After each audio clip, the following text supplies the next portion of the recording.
Are you excited to be here this evening? Yeah, I'm very excited, very honoured to be asked to present an award, so it's nice to be here and be involved, you know. And why do you think independent cinema is so important?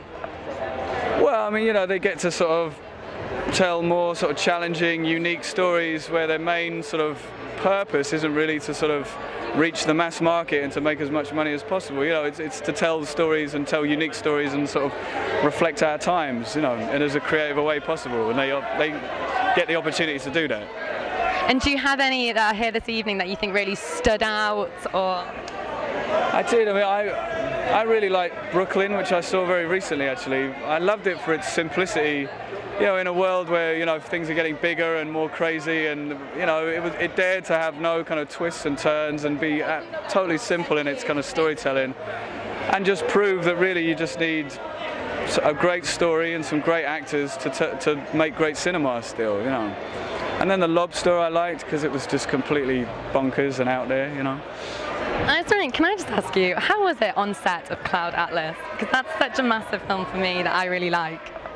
It was one of the craziest films I've ever been involved in. I think one of the craziest films anyone had ever been involved in. It was amazing to work with people like Tom Hanks, and it felt like it was one of the craziest films he'd ever worked on, and he's made a few movies, you know, so it was great. You know, there was a real special energy when we all made that film. There were so many different actors and different people all involved from different, coming at, you know, filmmaking from different angles. There were British actors, there were big Hollywood actors, there were Asian actors. It was really exciting.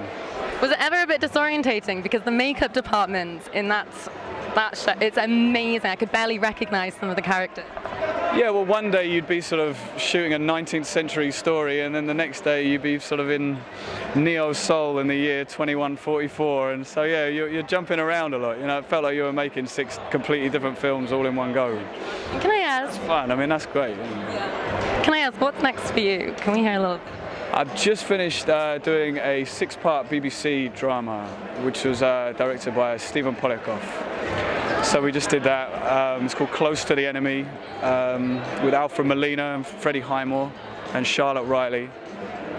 So yeah, we just finished and I'm exhausted. So yeah, it's a 6-part sort of team, which I've not done before, a kind of episodic story like that. Is that really different to shooting like a feature film, doing it broken up like that? Well, yeah, I mean, it's like shooting a 6-hour movie, you know, and they don't do it episode by episode. You shoot the whole thing in kind of one go, so you really have to be on top of the material and sort of know what you're doing where, you know, and Stephen Polikoff's writing is very dense and of a particular style, so it's a lot to kind of get your head around.